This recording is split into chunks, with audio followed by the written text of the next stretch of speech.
Salut Tania. Salut. Merci de m'inviter dans ce lieu magnifique. Donc on est dans une yourte à Aigle, en Suisse, où toi-même tu proposes donc des ateliers pour des enfants. C'est bien ça. Est-ce que tu veux nous parler un petit peu de ce projet qui te tient tellement à cœur? En fait, on est dans la yourte d'Alex. Alex, il est sous le nom de Le temps d'une parenthèse. Et j'aime bien, je trouve que ça porte vraiment son nom parce que dans cette yourte, on est vraiment dans une parenthèse enchantée. C'est ce que je propose durant mes ateliers. Donc c'est un concept qui s'appelle Mon moment magique. C'est pour les enfants de 6 à 11 ans. Et puis, en fait, dans ces ateliers, on travaille énormément de choses. Mais notamment la confiance en soi, l'identification de ses émotions, le fait de croire en soi, développer son intuition, développer sa magie intérieure, de pouvoir se connaître, prendre sa place dans le groupe. C'est vraiment... le but, en fait, c'est d'acquérir des rituels simples de relaxation, de méditation, de gratitude, de pensée positive, des ancrages pour grandir en toute confiance et toute conscience. On part vraiment de la tête, du cœur et du corps. On est centré sur soi, sur les autres et sur le monde en général. Très bien. Et j'ai la chance effectivement de faire dans ce magnifique lieu qui ajoute un peu plus de magie. Et aujourd'hui, justement, je tenais à te recevoir dans ce lieu pour pouvoir parler avec toi des troubles 10, notamment de la dyslexie. Parce que moi, je suis enseignante spécialisée, je travaille au quotidien avec des enfants qui ont des troubles 10. Puis c'est vrai que à l'école, on a ce diagnostic, on met en place des aménagements, on les aide du mieux qu'on peut. Mais on se retrouve un peu souvent vite, disons que voilà, il y a le diagnostic et voilà. Et puis je trouve que d'avoir ton approche qui est atypique, qui est plus centrée sur l'énergétique, l'émotionnel, le spirituel, ça va permettre d'ouvrir, en tout cas je l'espère, d'ouvrir des portes, d'apporter un regard nouveau sur ces troubles et de permettre d'avoir des pistes de compréhension, de proposer aussi des pistes d'action. Qu'est-ce qu'on fait? Qu'est-ce qu'on peut faire? Parce que je suis sûre que tu vas nous parler de choses qui sont vraiment possibles à faire avec ces enfants-là pour sortir du diagnostic et les aider au mieux. Du coup, si je te dis dyslexie, alors moi je reste dans le diagnostic, c'est un trouble du langage écrit. Pour toi, c'est quoi? Wow. C'est un sujet très, très sensible, très délicat. Mais je vais vraiment parler avec le cœur et avec ce qui m'habite parce que il faut dire d'abord que moi-même, j'ai été dyslexique. Okay. Je pense que je le suis toujours un tout petit peu à ma façon. Donc, je sais bien ce qu'il vit, un enfant dyslexique. Je suis des enfants qui ont ces neuroatypies, pour ne pas appeler de troubles, depuis un moment déjà. Et c'est vrai que je rencontre souvent les mêmes traits de caractéristiques en fait. Okay. Et en fait, je me suis basé là-dessus pour corriger ces aspects-là et les résultats sont juste bluffants. Okay. Il s'agit primairement, d'un mode de communication de l'enfant vers l'extérieur, qui peut être les amis, la famille et surtout l'école. Il s'agit d'une limitation au niveau du mode linguistique vis-à-vis de son cœur. Okay. C'est-à-dire que l'enfant, il ne communique que à travers le cœur. Tous les enfants que j'ai vus jusqu'à aujourd'hui, ça ne suffira jamais pour me dire que tous les enfants dyslexiques sont comme ça. Mais jusqu'à aujourd'hui, tous les enfants que j'ai vus qui présentaient ces particularités étaient d'une énorme sensibilité. Donc, ce sont des enfants qui ne communiquent que par la voix du cœur. Dans leur inconscient, si les parents, les amis, les enseignants, l'école ne communiquent pas dans cette même voie, il y aura des difficultés à se comprendre et à se faire comprendre. Et c'est là qu'entrent les fautes d'orthographe, la difficulté à comprendre les consignes, à comprendre vraiment cette communication. Ça c'est vraiment le premier aspect principal que je rencontre. Entre le trouble du langage écrit, donc on reste dans quelque chose de langage, langagier, et si on revient plus à l'intérieur de soi, le fait de parler avec le cœur. Oui. Mais ça, je remarque beaucoup aussi ce ressenti et j'ai des enfants qui se bloquent complètement avec certains enseignants aussi, parce qu'ils ressentent une barrière. Voilà, ils se sentent incompris. Mais du coup, ce serait aussi des enfants qui ils vont facilement vers ce qu'ils aiment. Oui. Mais alors, dès que ça leur plaît pas, ils se ferment. Compliqué. Et tu touches, c'est intéressant. C'est intéressant dans ce que tu dis, parce que mon travail, par rapport à cette forme de limitation, c'est justement les ouvrir à d'autres modes linguistiques et ne pas rester qu'au niveau du cœur. On ne va pas enlever leur sensibilité, on ne va pas enlever leur mode linguistique qui est le cœur, et c'est quelque chose qu'il faut de plus en plus dans ce monde aujourd'hui, mais qu'on va leur apprendre par des biais très subtils. On va leur apprendre à communiquer avec un spectre plus large pour qu'ils puissent, pour qu'ils puissent intégrer en fait dans l'école avec d'autres personnes et sur d'autres infrastructures. Un deuxième aspect qui est très présent chez ces enfants, c'est l'ancrage.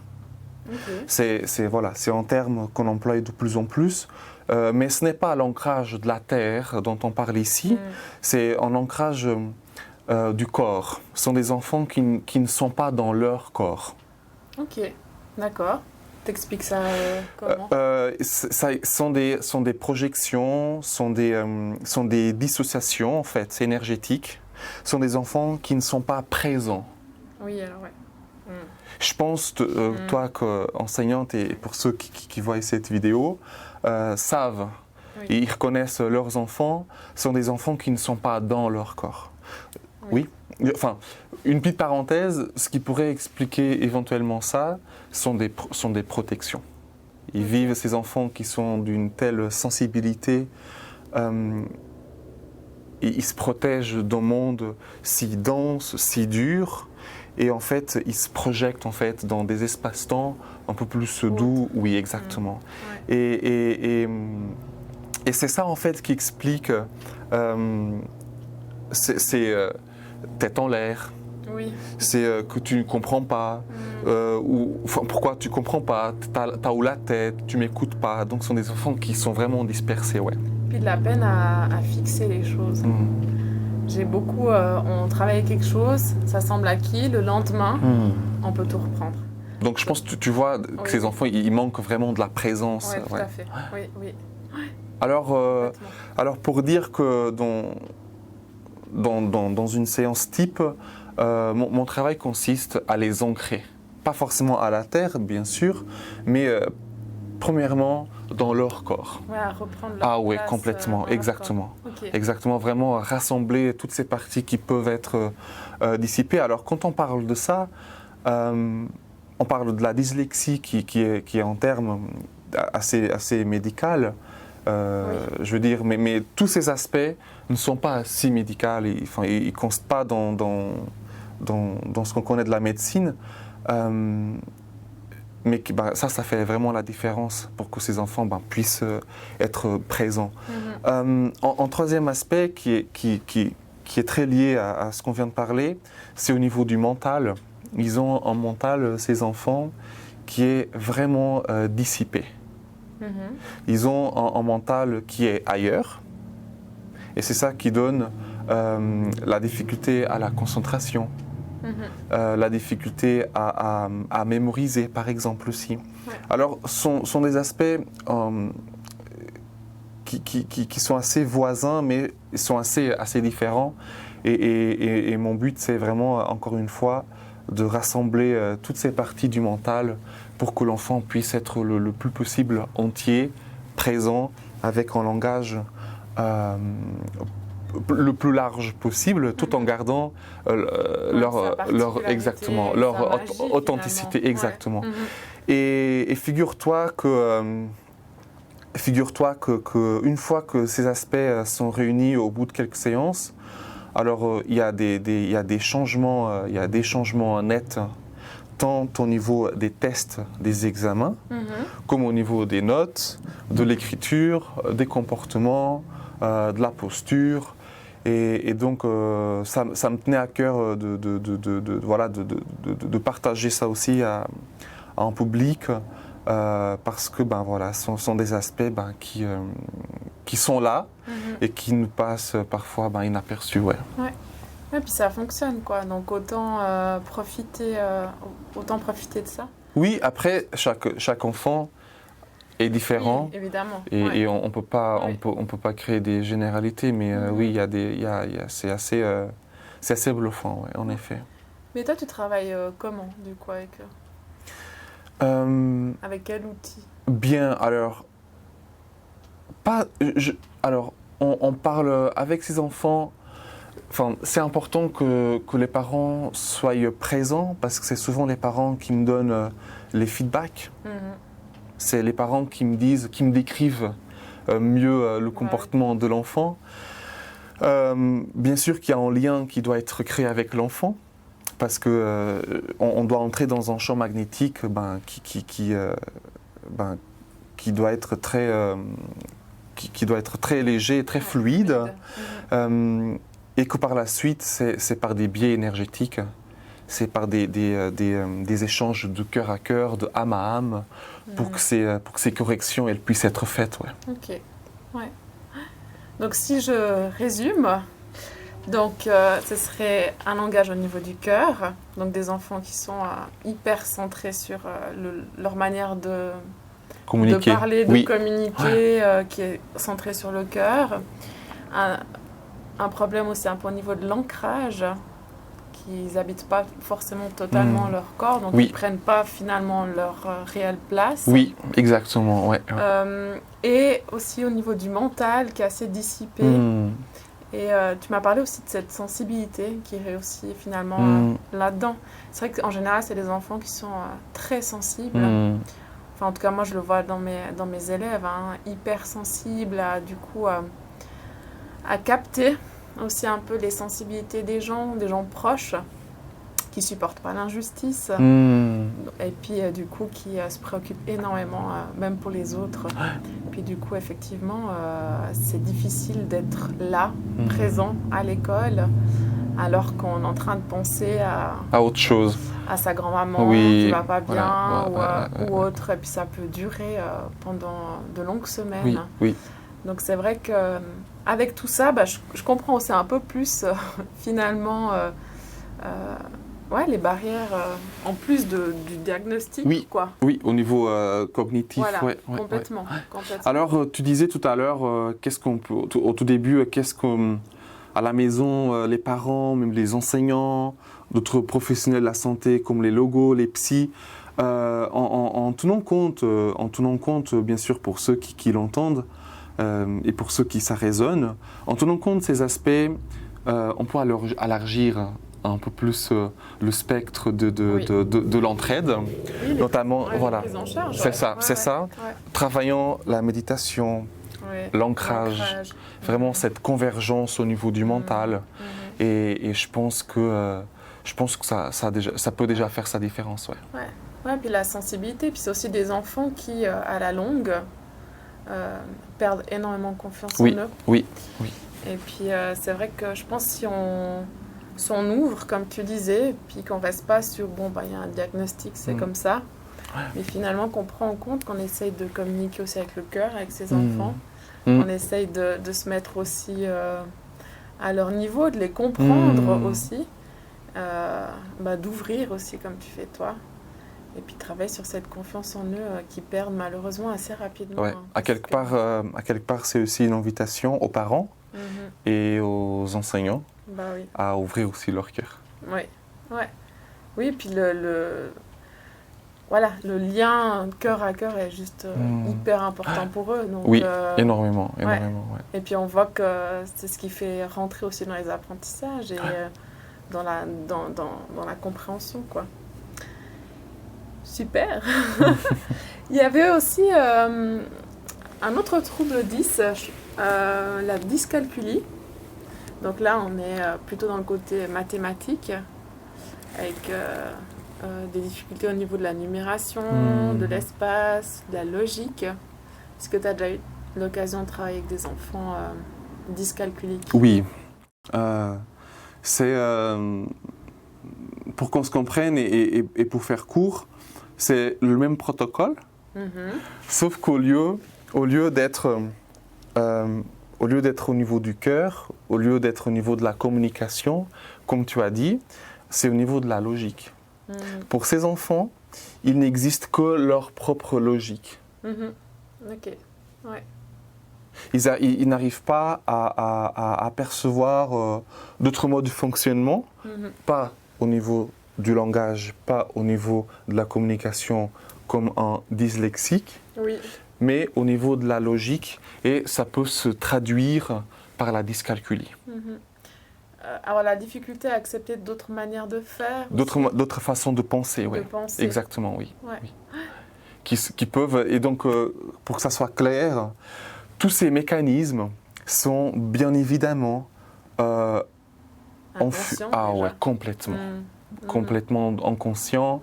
C'est pas important, en tout cas là maintenant, ça prendrait un peu plus de temps d'expliquer les pourquoi du comment, sauf qu'ils ont toute leur place. Donc il y a de la logique derrière et que ça demande beaucoup de bienveillance, beaucoup de compréhension. Mais qu'à quelque part, c'est important aussi de leur faire comprendre qu'il y a d'autres façons de vivre, de penser, et c'est des invitations en fait. C'est vraiment des invitations à élargir, comme je disais tout à l'heure, leur spectre. Ouais. Quand tu disais c'est un peu sur la même base, c'est-à-dire qu'on va retrouver aussi chez eux des difficultés d'ancrage aussi. Ça se peut, oui. Un mental aussi qui est... Ça se peut. Après, ça dépend du cas par cas, ouais. Ok. Et puis, est-ce que tu as eu d'autres enfants avec d'autres troubles 10? Oui, j'ai eu des enfants dysphasiques. Oui. Donc le langage oral. Exactement. Ce qui est difficile dans cette forme de neuroatypie, c'est que c'est très diversifié, c'est-à-dire qu'il n'y a pas un fil conducteur, un fil rouge. C'est-à-dire que c'est du cas par cas, c'est très spécifique en fait. Oui. Par contre, au niveau de la dyspraxie, j'en ai eu quelques-uns et en fait il s'agit dans ce que j'ai pu vivre, dans ce que j'ai pu expérimenter en tant que thérapeute et dans mes séances, ces enfants faisaient preuve d'une difficulté à trouver leur identité. Ils étaient un peu perdus. Ils étaient un peu perdus, et ça faisait à quelque part qu'ils étaient aussi un peu perdus dans leur espace-temps et dans ce que leur entourait. Encore une fois, ça c'est tout joli de comprendre, d'avoir une information soit par les parents, soit par d'autres biais plus subtils. On ne peut pas s'adresser tout de suite à la correction, c'est important de comprendre pourquoi. Pourquoi l'enfant il a cette difficulté à se trouver, à comprendre son identité. Et ça, c'est important aussi de chercher avec les parents et avec certains enfants en fonction de l'âge et de leur maturité. Et ensuite, il y a tout le soin qui va faire en sorte les amener à prendre c'est leur ça, place. c'est quoi. ça. Et à leur faire reconnaître. Se reconnaître, apprendre à connaître C'est qui ça, ils sont. exactement, exactement, exactement. Avec des conséquences, avec des répercussions positives Oui. au niveau de la coordination, au niveau de certains mouvements, au niveau du temps, du son, enfin. Ouais, c'est fou parce qu'il y a quand même chaque fois le lien entre le diagnostic finalement, très Médical, voilà, au niveau cognitif, oui. et le côté, on reste comme chaque fois, même au niveau émotionnel et énergétique, avec quand même les mêmes problématiques. Le langage, ça va toucher la manière de communiquer, de s'ouvrir aux autres, dans la calculie, la logique, la manière d'accepter la logique des autres, de s'ouvrir à d'autres formes de logique. Puis dans la praxique, et au niveau de la coordination, planification, organisation des gestes, finalement, de la peine à savoir où on va. Mais en fait, c'est tellement logique. Parce que c'est vrai que si on ne sait pas s'organiser, se planifier, finalement, on a un peu perdu. Oui, quoi. oui. Puis du coup, on ne sait pas où aller. Et du coup, je trouve que le lien avec l'émotionnel, de ne pas forcément savoir où aller, quelle est sa place, quelle direction où aller, du coup, l'identité, c'est... Oui, c'est vrai qu'on s'approche, on chemine lentement mais sûrement vers une approche plutôt de l'antérieur, j'ai envie de dire comme ça. Ouais. C'est pas très français, mais on s'approche de quelque chose de plus en plus, j'ai envie de dire, de l'antérieur. On va chercher de plus en plus à l'intérieur ce qui se passe, même si c'est important, tout ce qui est mis en place avec l'évolution de la technologie et puis de la pédagogie pour des corrections et autres, mais que cet aspect antérieur il commence à venir de plus en plus en surface, quoi.